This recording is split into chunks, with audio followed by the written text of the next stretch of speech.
¿Qué tal? ¿Cómo se encuentran? Estamos en el Diplomado Continental Evangelizadores para la Ciudad. Les saluda con mucho gusto Alejandro Emiliano, docente de la Universidad Católica Lumen Gentium en México, quien les acompaña en la asignatura Métodos de Investigación Social aplicados a la pastoral. Hemos ido recorriendo varias etapas, desde la más sencilla de caminar o flanear para encontrarnos nuevamente con la ciudad, después para poder interpretar todos esos datos a través de lo que conocimos como técnicas psicosocioantropológicas interpretativas. Y ahora, en la novena sesión, vamos a abordar un tema que denominamos planeación estratégica para la pastoral.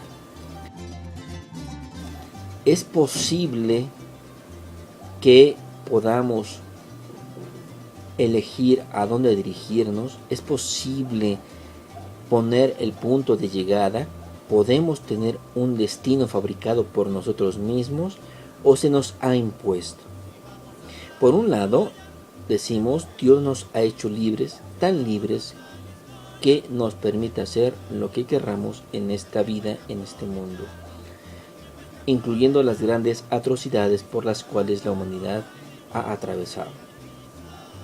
Pero también es cierto que la historia tiene un final, que es el reino de los cielos. Y sabemos que el Espíritu Santo guía a la iglesia, eso es cierto. La pregunta es, ¿el Espíritu Santo siempre está soplando sobre la iglesia o solo lo hace de vez en cuando? ¿O lo hizo de una vez para siempre?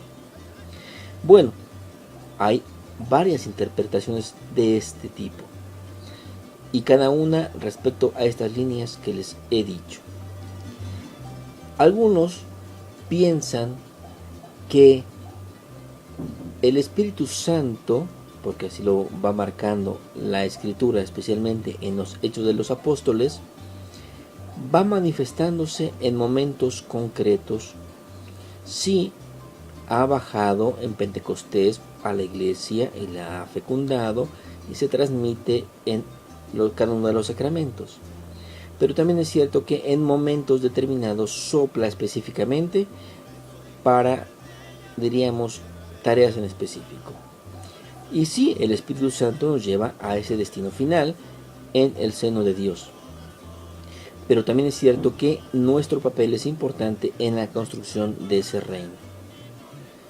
De modo que podemos quedarnos sin hacer nada o podemos dirigirnos hacia allá de una manera más rápida, eficaz, de modo que el reino se instaure en el menor tiempo posible. Y para allá apunta precisamente la planeación estratégica de la pastoral. ¿Qué es la planeación estratégica?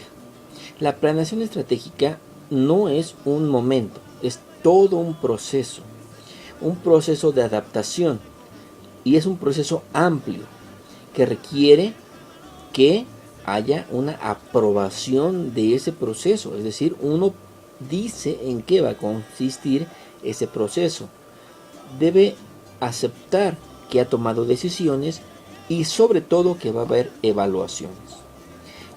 La planeación que no tiene evaluación no puede ser denominada estratégica.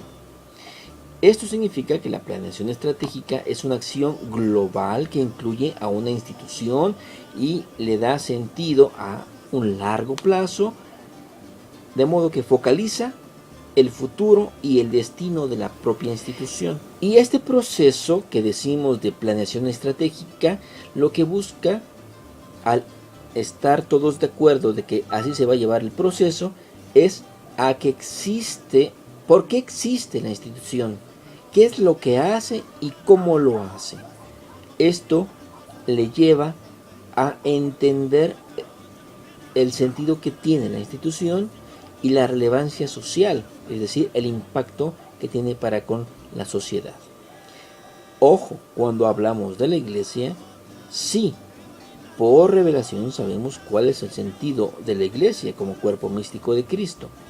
Sin embargo, Es cierto que en la iglesia local y la iglesia particular, las pequeñas comunidades de pronto pierden el rumbo. Por ello es importante que respondan por qué existe la parroquia, por qué existe un grupo, qué hace, cómo lo hace, para qué lo hace.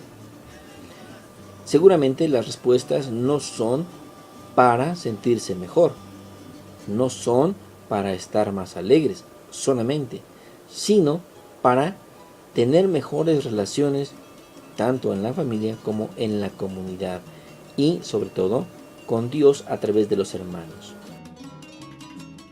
¿Para qué planear? Y estamos hablando muy concretamente de los objetivos de la planeación estratégica. Aquella institución que pone en ejecución su planeación estratégica va a asegurar su sobrevivencia. Porque todas las instituciones, y más en estos tiempos, pasan por diferentes crisis, y aquellas que no ponen un destino entran en tal situación de crisis que ponen en riesgo su existencia. Ya en algunas partes de Europa, las parroquias se han, diríamos, disuelto, pequeñas parroquias, para hacer grandes parroquias. Pero en su momento perdieron el objetivo de para qué estaban allí y qué es lo que hacían. Lo mismo está ocurriendo en algunas partes de Estados Unidos. Ahora, la sobrevivencia también está relacionada con la capacidad para adaptarse a un entorno cambiante. Recuerden que según las estadísticas, los cambios tecnológicos o los cambios en la tecnología se llevan a cabo cada 3 meses. Simplemente pensemos en ciertas marcas de celulares. Cada cuándo sale uno nuevo y qué características tiene y qué se necesita para que las personas lo puedan utilizar. Estamos hablando de sobrevivencia.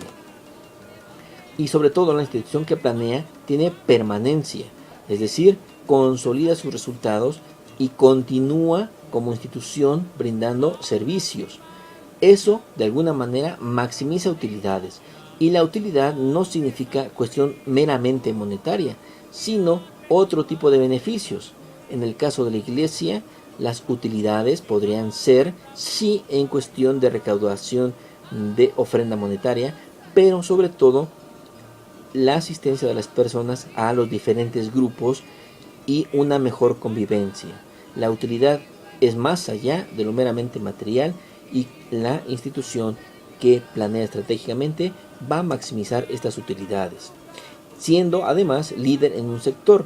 Pienso precisamente en aquellas parroquias que han logrado adaptar su catecismo infantil de una mejor manera que el resto. La gente le reconoce y lleva a sus hijos, a sus hijas a estos lugares, de modo que la población infantil es grande, es abundante, asiste y lo hace con gusto. Entonces logra ser un líder dentro de su sector. O lo mismo puede pensarse en cuestión de pastoral de matrimonios, de pastoral juvenil, de, en fin, muchas otras situaciones. Y al ser líder, no solamente acrecienta, diríamos, su presencia, su influencia, sino va a marcar los cambios en el mismo sector, diríamos, controlará de alguna manera ese sector. Para hacer esto se requiere mucha creatividad, se requiere transformarse continuamente, modificarse, reforzar, consolidar, adaptarse. Esto tiene que ver precisamente con el reino de Dios, porque hablamos de planeación estratégica para la pastoral. Primero, el reino y el mundo.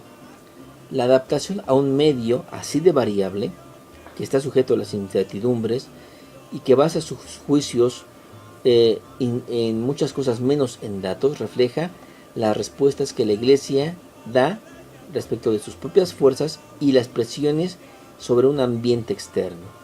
Pero el reino se está aquí, de alguna manera, diríamos ya, pero todavía no. ¿Sí? Y lo construimos desde aquí. Sí, debemos esperar a la parucía del Señor, desde luego, y para allá se orienta la planeación estratégica, a un futuro, a largo plazo, diríamos, la parucía no es mañana, no es a 5 años. Desde luego, se van a enfrentar problemas, obstáculos que pueden poner en riesgo ese futuro objetivo para nosotros, y hay que enfrentarlo. Para ello no hay que desligarse del presente, tampoco del pasado. Hay que aprender del pasado, y para ello nos situamos en este presente y entonces proyectamos hacia un futuro. Recordando que somos un solo cuerpo. La iglesia es una totalidad y abarca muchos recursos, diríamos, tiene una sinergia, un conjunto de energías que le llevan a un destino. Esto le permite un comportamiento más global, más amplio, más sistemático por sus propias estructuras. Así todos podemos llegar a ese reino que no solo se nos ha prometido, sino al cual se nos invita a ser constructores. Desde luego, no hay que ser ingenuos. La planeación estratégica nos lleva a ser astutos. Recuerden el Evangelio, astutos como serpientes. Sí, porque es una forma de aprendizaje organizacional, porque es un intento constante de adaptarse a este medio complejo y variable y competitivo. Pero sobre todo hay que ser mansos como las ovejas. El planear estratégicamente, válgame, requiere de acciones concretas, de planeación primero, luego de organización, de dirección y de control. Son 4 características: planear estratégicamente, organizar estratégicamente, dirigir estratégicamente y controlar estratégicamente. Si no tenemos esos elementos, la planeación no se concreta, se diluye y, como dirían algunos, los planes jamás se cumplen. ¿Cómo lo voy a hacer? Bueno, diríamos existen como 3 niveles. Estamos acostumbrados a ver el nivel más alto, que sería propiamente el de planeación estratégica, desde donde se elabora el diagnóstico de la realidad y se evalúan fortalezas y debilidades. Y también estamos acostumbrados al nivel 3, que es, diríamos, el de planeación operacional, en donde se pretende que todo eso que se hizo en el nivel 1 se ponga en práctica. Lo cierto es que se nos olvida, por lo general, el nivel intermedio, el nivel 2, que es el de planeación táctica. La planeación táctica utiliza los elementos de la planeación estratégica, los va a filtrar, los va a traducir y los va a aplicar en la planeación operativa. De modo que lo que se planea se pone en tácticas y se pone en práctica. Son 3 niveles. Diríamos, la planeación estratégica a nivel de una diócesis está a cargo de la vicaría, de la diócesis, del obispo. Luego viene el nivel de planeación táctica, diríamos el decanato, ¿sí?, que es quien va a filtrar o transformar o interpretar las líneas de pastoral para cada una de sus parroquias. Y ya el nivel parroquial, que va a bajar todas esas líneas y las va a poner muy en concreto en personas muy concretas. Pero no hay que olvidar precisamente esos 3 niveles.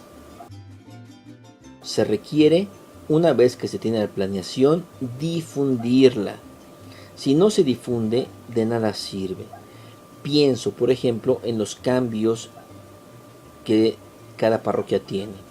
Si una parroquia tiene su planeación estratégica, pero no la tiene por escrito, no la tiene impresa y no la ha difundido a los fieles, cuando hay un cambio, quien llega, como no hay ningún referente, empieza de cero.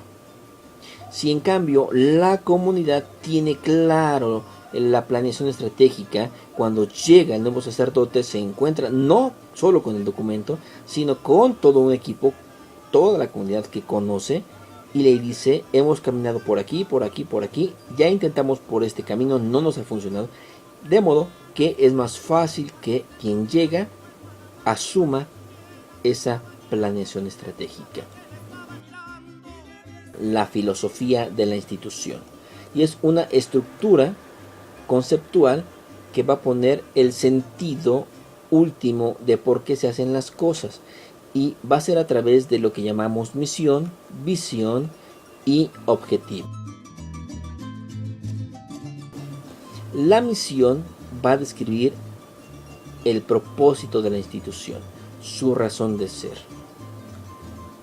Va a determinar hasta dónde va a participar, a competir y a servir. Desde luego que una parroquia, por ejemplo, está delimitada a su territorio parroquial. No va a influir, porque no está puesto de esa manera, en el decanato, no. Es dentro de su territorio parroquial y va a dar los servicios dentro de su territorio parroquial. La parroquia puede, diríamos, formar para la primera comunión y no habrá problema.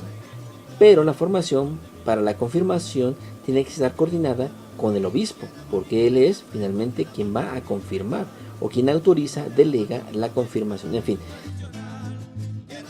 la visión, diferente de la misión, y que también debe estar muy claro y es por escrito, es a dónde queremos llegar. Es como soñar a dónde queremos llegar. Y aquí si no hay plazos, es describir nuestro sueño, dónde queremos estar como institución dentro de 10 y 15 años.